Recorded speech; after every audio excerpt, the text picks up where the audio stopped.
뉴욕 증시가 사상 최고치의 기록을 갈아치웠습니다. 연일 들려오는 좋은 소식들입니다. 뉴욕 지수, 즉 다우지수, 나스닥, S&P 500 이 3대 지수가 모두 나란히 역대 최고치를 기록했다는 말인데요. 자, 일단은 민주당이 상원을 장악하는 블루웨이브의 바이든 당선인의 대통령 당선 확정. 자, 이 모든 부분들이 긍정적으로 바뀌고 있다 얘기입니다. 일단 불확실성이 제거되었다. 이것이 가장 중요한 포인트일 것 같은데요.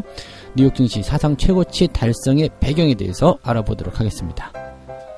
미국의 금리 상승에도 3,000피는 끄떡없다. 이게 무슨 말이야? 미국이 금리 인상을 했어? 라는 생각이 들지도 모르겠습니다만 기사 제목이 항상 이렇게 자극적입니다. 금리 상승이지 금리 인상이 아니라는 것에 주목하셔야 됩니다. 금리 인상이 아니라 금리 상승이라면 도대체 이것은 무슨 말인가 궁금하실 것 같은데요.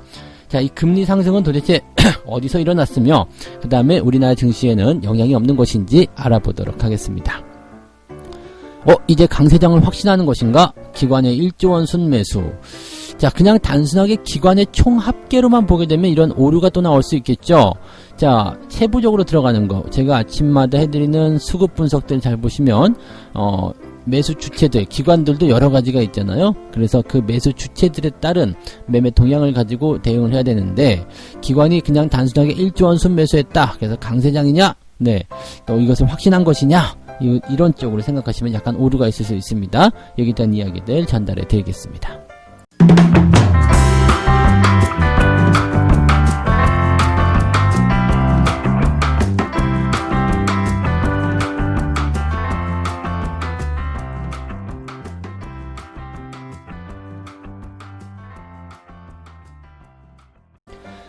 네, 반갑습니다. 오늘은 1월 8일 금요일입니다. 즐거운 주말장이 또 나왔습니다. 사실 이제 요즘에 주식하시는 분들은 주말 오면은 싫어요. 그죠?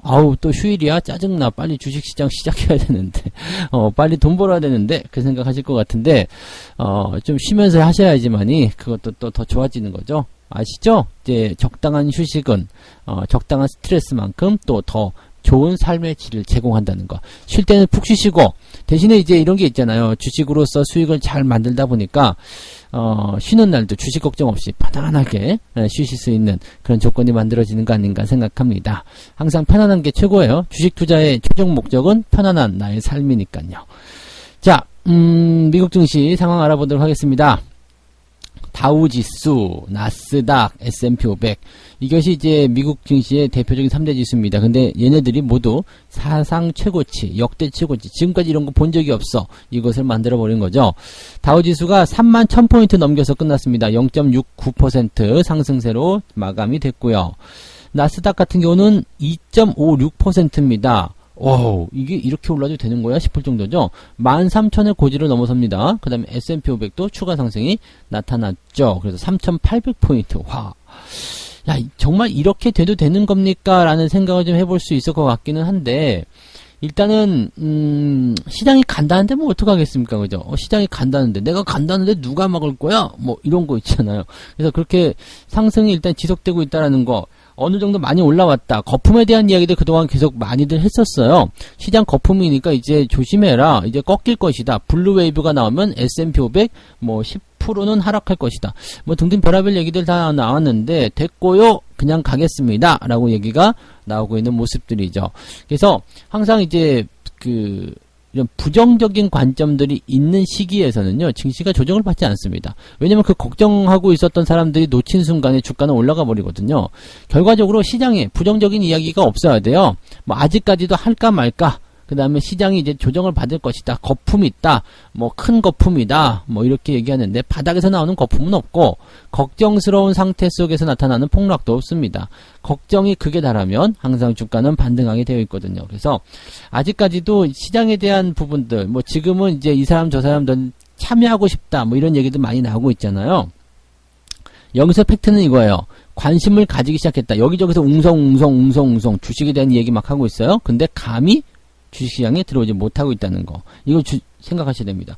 관심을 갖고 있어요 하고요. 시장에 참여했어요 하고는 완전히 다른 거거든요. 그래서 시장에 참여했어요 라는 상황이 벌어지고 나서 그리고 나서도 주가는 조금 더 올라가요. 왜냐면 그 자금들이 더 밀어주거든요. 근데 그 상황에서는 변동성이 좀 커지게 되어 있습니다. 매수 매도가 강하게 나타나거든요. 그런 부분들을 꼭 여러분들이 참고하시고요. 아직은 조금 더 조정에 대한 부분들은 생각하지 않으셔도 되겠다라고 보셔야 되겠습니다. 자, 미국 증시는 이제 호재가 계속 나오고 있는데 한 두 가지 정도로 압축해서 좀 보도록 하겠습니다.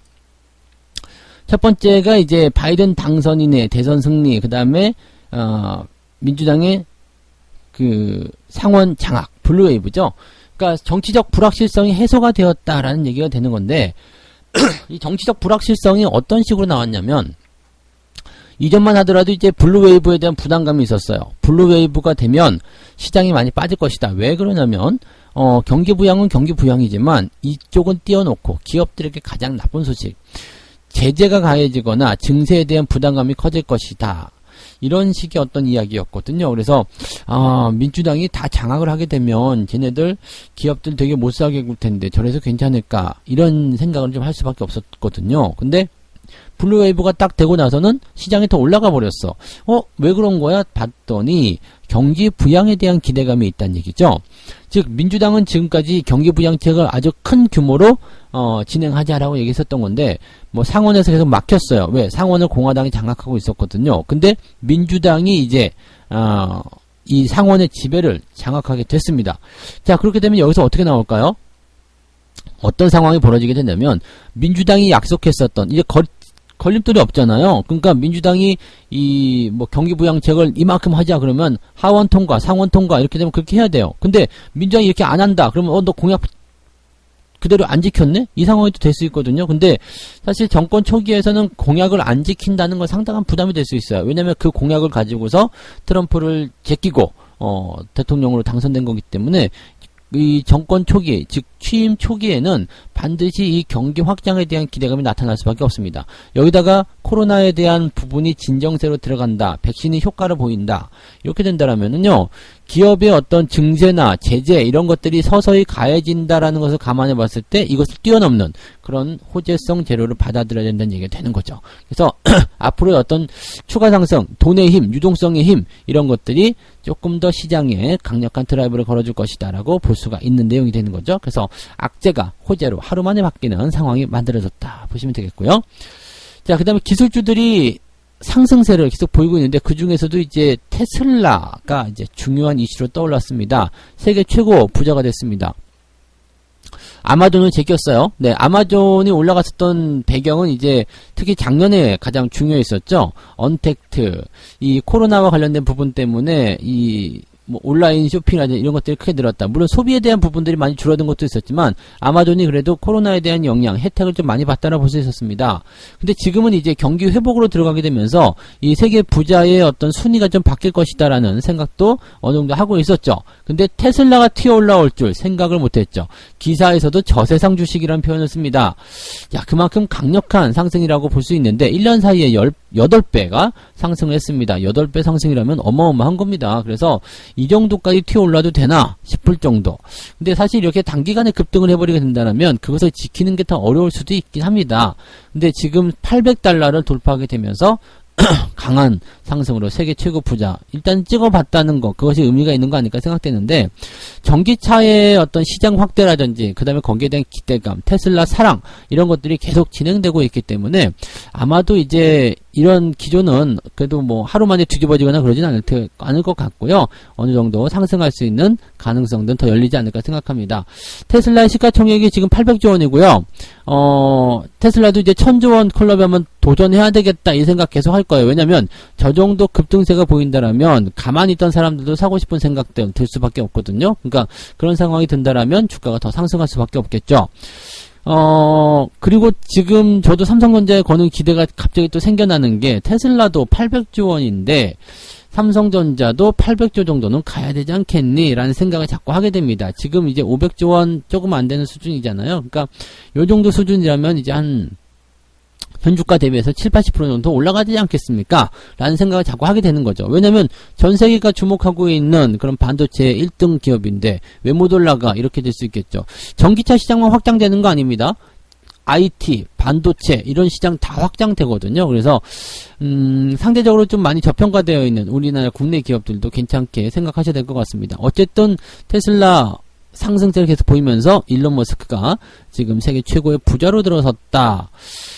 이것은 이제 성장주의 새로운 도약, 그 다음에 시장을 이제 경기 부양과 관련된, 즉 경기가 호전되는 것에 대한 기대감을 가진 기업들이 끌고 올라갈 거야 라고 생각하는 부분이 되겠죠. 그래서 이제는 그동안 이 상승세 위쪽 주도를 했었던 그런 종목군들에서 서서히 주도주가 바뀌어나가고 있을 것이다. 바뀌게 될 것이다. 그리고 당분간 그런 기조가 또 지속될 것이다.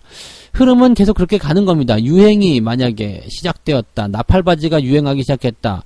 뭐 처음에는 뭐 저런 게 다 있어. 특이하네? 라고 생각했겠죠. 왜 익숙하지 않으니까요. 근데 그것이 하나둘씩 이제 늘어나기 시작해요. 그래서 나팔바지가 막 퍼졌어.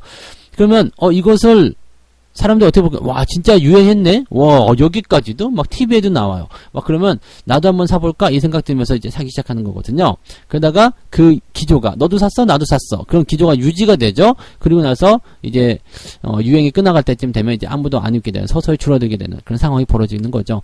주식도 다 똑같아요. 네. 처음에는, 정말 뭐 저런 게 다 있어? 그렇게 됐어? 나도 좀 해볼까? 또 그러면서 그 상승 기조가 더 유지가 되는 거거든요.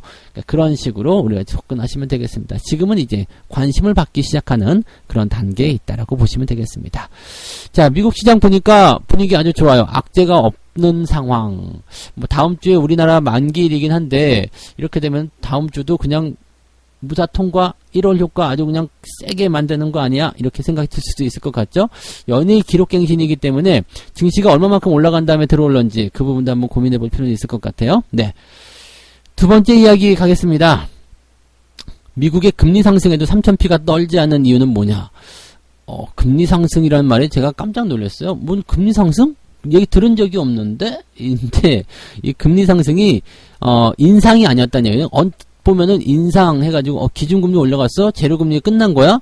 뭐 이렇게 뭐 출구 전략 나오는 거야? 이렇게 생각할 뻔했거든요. 근데 기사 제목이 그냥 금리 상승이었고요. 이 금리 상승이 뭐였냐면 이제 국채 금리가 올라갔다라는 얘기가 되는 겁니다. 그래서 뭐 지금 보니까 이제 금리가 이제 계속해서 상승할 수 있는 배경 그런 것들을 좀 봐야 되고요.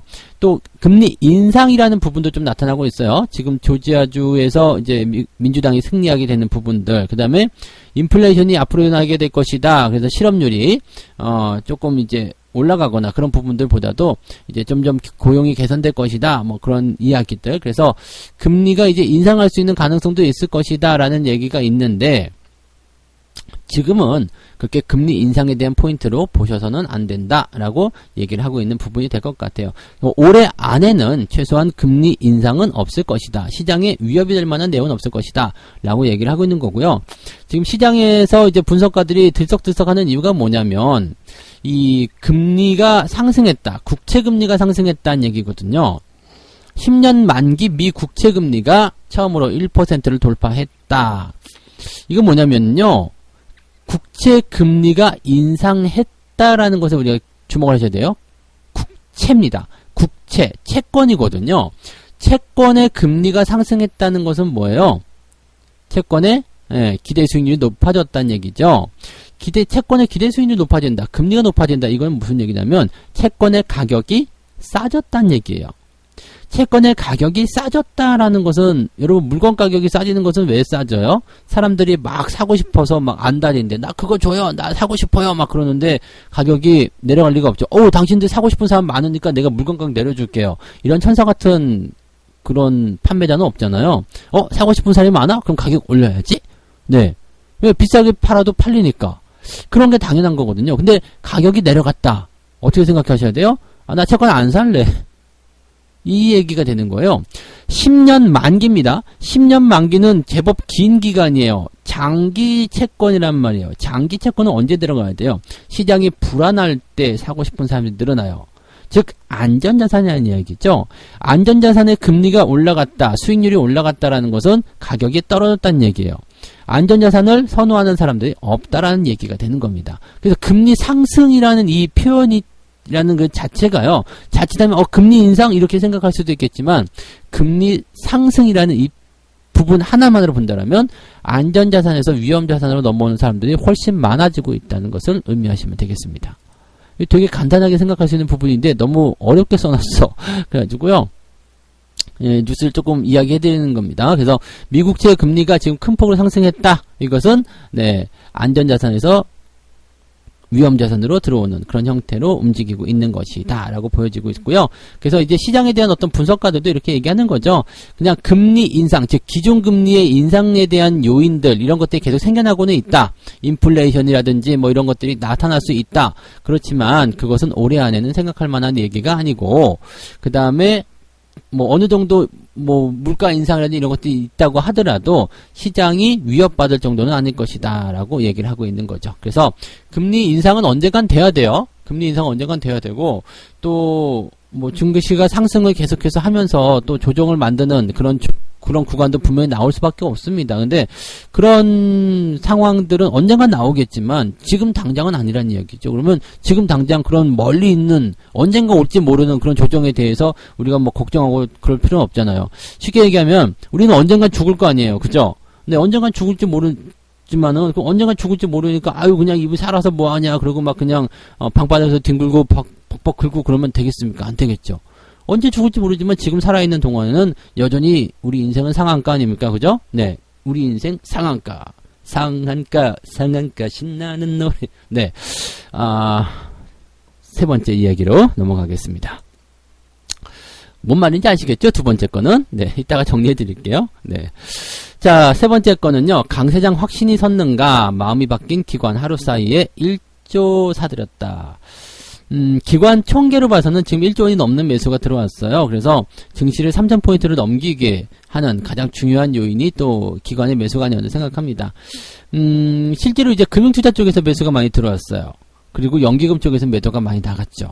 그렇다면 이 기관의 총계를 볼 것이 아니라 이 매매 주체들을 봐야 되는 것이 아니겠느냐 이 얘기죠. 기관 쪽에서 금융투자는 대체적으로 단기적 수급 주체로 많이들 평가가 됩니다. 단기적 수급 주체라는 것은요. 일단 지금 시장 상황이 괜찮은 것 같아 들어가. 그 다음에 안 좋은 것 같아 나와. 요거거든요. 즉 오늘 샀다가 내일 팔 수도 있는 게 금융투자고요. 오늘 샀다가 요즘에는 근데 보통 한 2, 3일 정도 가더라고요. 샀다가 하면 뭐 2, 3일 정도 지났다가 또 매도했다가 뭐 이렇게 나오는 그런 부분인 것 같아요. 그래서 샀다 팔았다 넣었다 뺐다를 자주 하는 즉 흥분을 자주 하는 그런 그 매매 주체라고 보시면 되는 거고요. 그 다음에 연기금 같은 경우는 지금 제가 계속 불쌍하다고 얘기하는 게 자기들이 정해놓은 주체가 있단 말이에요. 그 기준. 뭐, 증권사 운용사도 마찬가지겠습니다만, 연기금이 운용하는 자금, 주식 비중이 정해져 있어요. 나 20%만 할래요? 딱 됐으면 그 안을 넘어가면 안 돼요. 근데, 최근에 주가가 계속 급등하니까 이 비중이 계속 위로 올라간단 말이에요. 그럼, 야, 20%에 넘었어. 빨리 잘라. 계속 자르게 되는. 자기가 원해서 자른다기보다도 그냥 어쩔 수 없이 자르는 그런 형태가 되는 거죠. 그것을 원래는 외국인들이 받아먹었는데 요즘에는 개인들이 받아먹고 있어요. 아주 잘하고 있는 거죠. 네, 그래서 우리가 열심히 그거 물량 받아가지고 계속 수익을 내줘야 돼요. 근데 어쨌든 간에 자금이 들어오는 것은 한정적인데 주가가 올라가는 것은 빨라. 그러니까 저 같은 경우겠죠. 사고 싶은 주식은 많은데 월급은 한정돼 있어. 통장은 돈이 없어. 막 그러면 안달. 그래서 요즘에 이제 빚내서 투자하시는 분들 많으신 것 같아요. 근데 이렇게 안달이 나는 그런 상황들. 뭐 지금 여기도 그렇다고 보시면 되겠죠.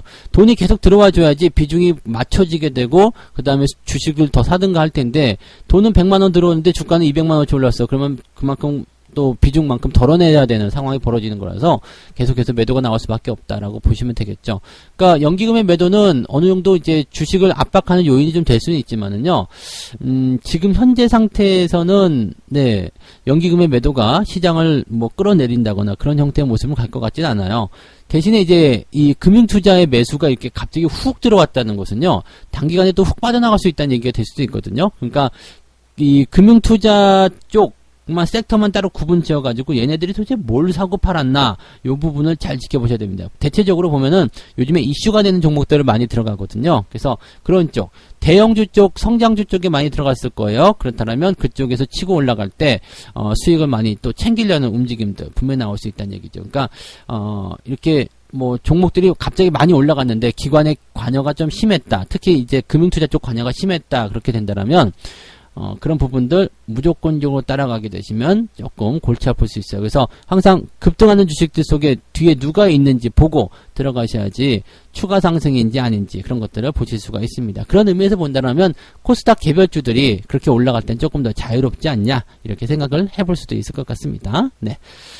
자, 그래서 앞으로 이제 어떻게 될 것인가, 이 기관들은 계속 살 것인가에 대한 부분들에 대해서는 이제 이런 얘기가 좀 나옵니다. 선물 가격이 현물 가격보다 조금 이제 높게 나오면, 보통은 이제 이 선물 가격이 이 현물보다 더 높아야 돼요. 왜냐면 미래 가치는 계속 우상향으로 봐야 되기 때문에. 그래서 이것을 콘텐코 시장이라고 합니다. 근데 이런 상황이 봤을 때는 이제 그 정상 시장으로 보여지는 부분이기 때문에 계속적으로 매수 차익, 매수 거래가 일어나게 되거든요. 왜냐면 선물이 100이에요. 근데 현물이 90이야. 그러면 현물이 선물을 따라가야 될 거 아니에요. 그럼 그 차이 10만큼의 매수가 계속 들어가는 거, 그것이 콘텐코 정상시장 매수가 들어오는 시기, 이렇게 보시면 되거든요. 그래서 지금은 선물 가격이 높게 책정이 되어 있다라고 되어 있어요. 그러면 계속해서 뭐가 들어올까요? 이 스프레드, 즉 가격 차이를 통한 그런 매수가 계속 들어올 수밖에 없다. 그래서 당분간은 상승장이 더 지속될 수밖에 없을 것이다 라고 전망을 하는 분석도 있다라는 것을 참고해 주시면 되겠습니다. 현재로서는 악재가 별로 없는 상황이기 때문에요, 이런 상승세 속에서 뭐 조정을 백날 얘기해봤자 이렇게 잘 들어오지도 않습니다. 그래서 조정이라는 것이 실제로 나올 때, 그럴 때 대응하시는 전략을 세워주시는 것이 좋지 않겠는가라고 생각이 될 것 같습니다. 그래서 그런 부분들 꼭 참고해 주시면 좋겠습니다. 네. 자, 그래서 오늘 세 가지 이야기 말씀을 드렸고요. 여기서 이제 정리를 좀 해드리도록 하죠. 나스닥이 사상 최고치 돌파. 근데 나스닥뿐만 아닙니다. 다우, S&P 500 전부 다 그동안 해본 적도 없었던 그런 상승을 만들어냈습니다. 그래서 이런 부분들을 일단 어떻게 바라볼 것인가, 걱정은 하지만 주가는 계속 상승세예요. 그럼 어느 것이 유리하죠? 걱정하면서 기다리는 것, 아니면 주식을 하는 것? 당연히 주식하는 것이 유리하겠죠. 걱정할 시간에 한 주라도 더 사라. 그 얘기가 일단 나오는 거겠습니다.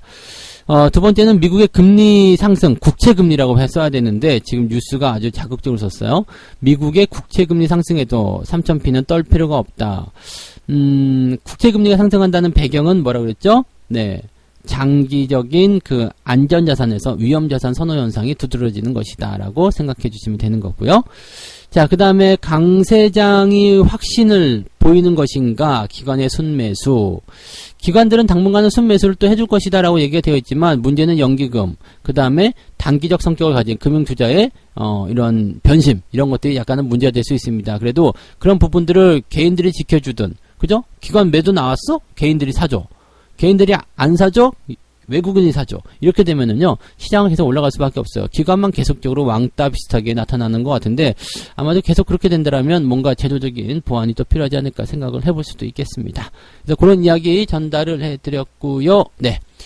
자, 책 한 꼭지 읽고 마무리해 보도록 하겠습니다.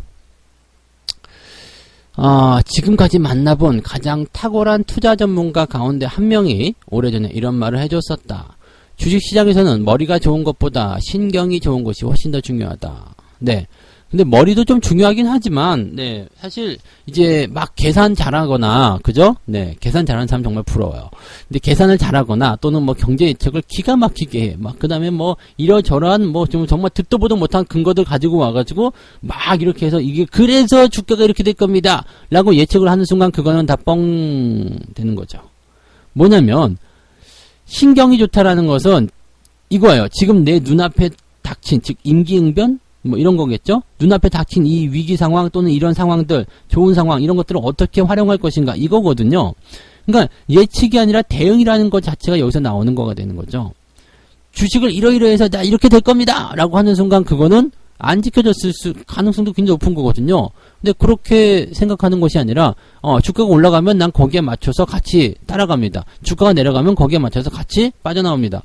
이런 식의 전략들을 세우시는 분들이 훨씬 더 수익률이 좋다라는 얘기입니다. 그래서 주식은 예측이 아니라 대응이다. 다시 한번 강조를 좀 해드려야 될 것 같아요.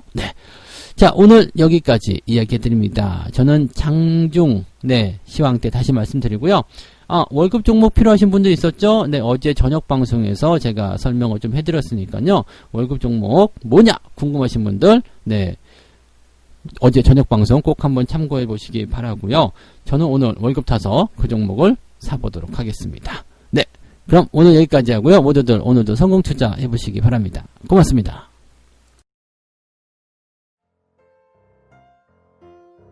본 방송에서 제공되는 모든 정보는 투자 판단의 참고 자료이며 투자의 최종 책임은 본 방송을 이용하는 본인에게 있습니다.